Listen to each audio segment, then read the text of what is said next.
What's going on, Bears fans? Welcome to another episode of Chicago Bears Central, your number one spot for everything Chicago Bears related. On today's episode, we're going to break down and go over the fallout of the Chase Claypool trade and what it really means, what this signifies for how the front office views Justin Fields in now and in the future. We'll get into all that and more right after this. You are now tuned in to Chicago Bears Central, your number one place for all Chicago Bears news and content. All right, Bears fans. So we did get to hear from Ryan Poles after the Chase Claypool trade, and this is what he had to say.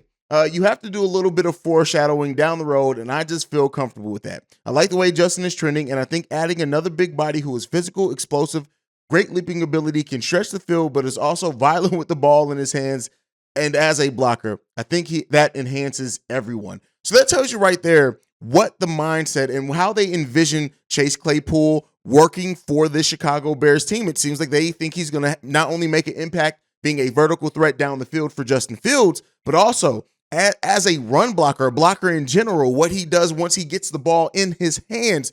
And later on in the show, we'll talk about some of the most reasons to be optimistic and some of the reasons to have some doubt about how Chase Claypool is going to fit on the Chicago Bears team. But what this does mean, and this does show, is that for the people who question if this front office really saw Justin Fields as their guy, right? Because they didn't draft him, reasons that go into that. I think this answers that question, that they like what they've seen, as many Bears fans and us over here at Chicago Bears Central have liked the way that Justin Fields has developed. He's progressed over the last handful of weeks, having his best QB rating of his career last week on top of that, giving him more weapons. They basically took a weapon away from the defensive end, and they added it to the offensive end by making some maneuvers and trades. Now, we know that everybody's not as happy. Some people think the Bears overpaid. Some people think that the Bears paid enough. There are even Steelers fans who were in the comments of this channel saying that they feel like they got robbed in this trade. So really, the feelings are all over the place. It really just remains to be seen, and it's all going to all be proven on the field where it should be proven. But at least we kind of know now that mindset and where they see Claypool fitting in for this team. Now, there's been some questions and things of how is he going to make an immediate impact, and how will he make an immediate impact? The way that I see it is this. While they're going to take some time to get him truly ingrained in the offense, right? So don't be surprised if he looks maybe out of sync. Him and Justin Fields miss on a couple of catches, and maybe Chase Claypool doesn't have a good grasp of the Bears offensive scheme right away. And, they're going to be those Bears fans that if things look off in the first game, they're going to be quick to just be like, oh, see, this is why we overpaid. But it may take some time, but I do think they're going to work some packages in for him very, very quickly in this offense that we may even see this upcoming weekend against the Miami Dolphins.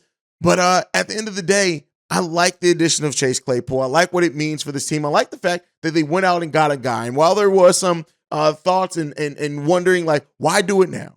Why give up a second round pick for a player that, while good, hasn't really shown for some people enough? And that's why we're going to get into the reasons to be optimistic for Chase Claypool on the Chicago Bears team. And the first one is just simply this. We have a better quarterback than what the Pittsburgh Steelers have had. While he was not prioritized in that offense, and that's another one too, where you're going to prioritize him a lot more in this offense, but out of just necessity, Justin Fields is a much better deep ball passer than what he had and what he was playing with Kenny Pickett. Just period. Now, again, that's not to say he won't improve as well, but at the end of the day, Justin Fields when he throws the ball 20 yards or more, he does that 17% of the time. Pickett does that only 10% of the time. Fields has an accuracy of 35% on deep balls, whereas Pickett has an accuracy of 28%. Justin Fields has 16.7 big-time throw rate on deep balls, and Pickett has 9%. Again, those are high-level stats, those stats for nerds and things like that I am. But at the end of the day, you're pairing Chase Claypool with a better quarterback right now. He's at a position of need, and he's going to be higher on the pecking order than he was down in Pittsburgh or up in Pittsburgh. I don't know. My geography is sometimes off.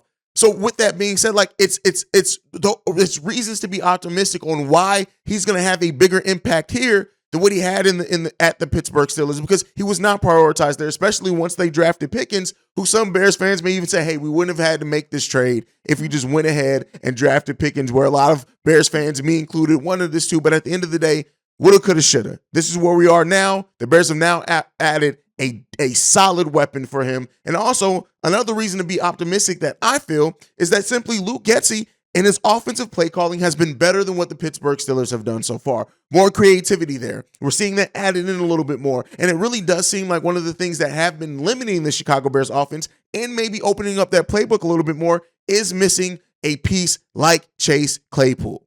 Again, I'm not saying, I said over in the live stream when we did right after this trade went down, I don't necessarily see Claypool as a one.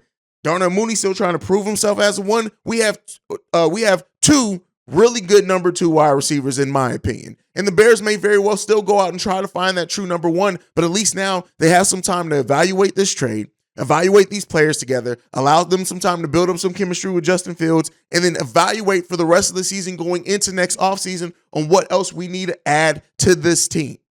I like this addition a lot. I think it's going to bode well for him. I didn't even think about having him in and what he can do blocking-wise with his size and stuff like that. He also, college teammate of Cole Kmet, what chemistry builds there. Now we have a 1-2 punch. It's just, I really do like this. I like giving Justin Fields bigger, better weapons. And we, outside of Darnell Mooney, have a pretty tall now wide receiver core. And we still haven't gotten to see what Byron Pringle really looks like in this offense. And I'll tell you what, when Byron Pringle does get healthy and he is able to play games, now moving to the slot, to me, makes him even a little bit more dangerous to me just with his speed and things like that. So a lot to be optimistic. Now, there are some reasons as well to have some doubt around this trade. And one of those are to be unhappy with this trade. And one of those is something I already mentioned, the fact that the Bears could have just drafted Pickens. That's the reason that Chase Claypool was not as featured in the Steelers offense, is because they drafted Pickens. A player that C-Dub here on this panel wanted badly. Wanted badly.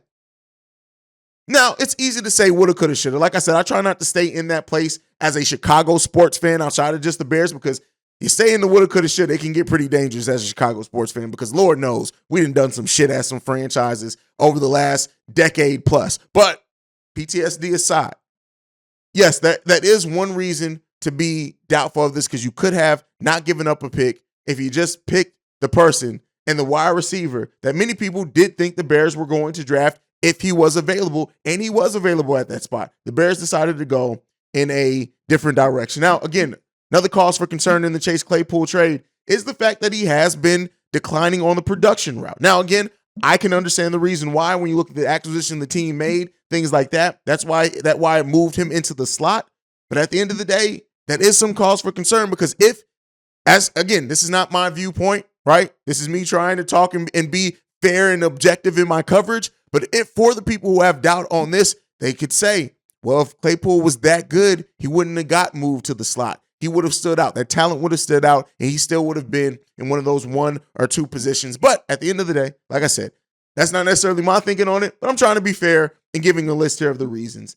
And the last thing is that while he does have another contract, another season under contract after this season, do those contract negotiations get weird? We've seen contract negotiations already get strange for the Chicago Bears with Roquan Smith. So what if that happens in the future? But again, that's a problem to worry about for the future for me, but that is some cause for concern as well. Overall, between the causes for concern, the causes for optimism, the reasons for optimism, I should say, at the end of the day, the Bears went out and made a move that added and gave a talent injection to this offense that was drastically needed. We needed to infuse some talent into this team and to get Justin Fields more weapons. While Justin Fields is showing that he is developing, we need to add weapons to that to see the ceiling of that development as much as we can. So I look at Ryan Poles and this Bears front office as going out and getting talent for their young quarterback, and I really can't be mad at that. But sound off below. Let me know how you feel about it now that we're a little under 24 hours removed from it. Sound off. Let me know what you think about it. Do you still think it's an overpay? Do you still think it was an underpay? Let me know what you think about it. But otherwise, that's it for Chicago Bears Central today. Make sure you're following the show at Chi Bears Central. You can send us any feedback, questions, comments, concerns, chicagobearscentral@gmail.com. Lastly, if you want to leave a text and our voicemail, the number to do so, 773-242-9336. We are the number 1 spot for everything Chicago Bears related. And like I like to end everything on, bear down, y'all. Peace. This has been a presentation of the Break Media.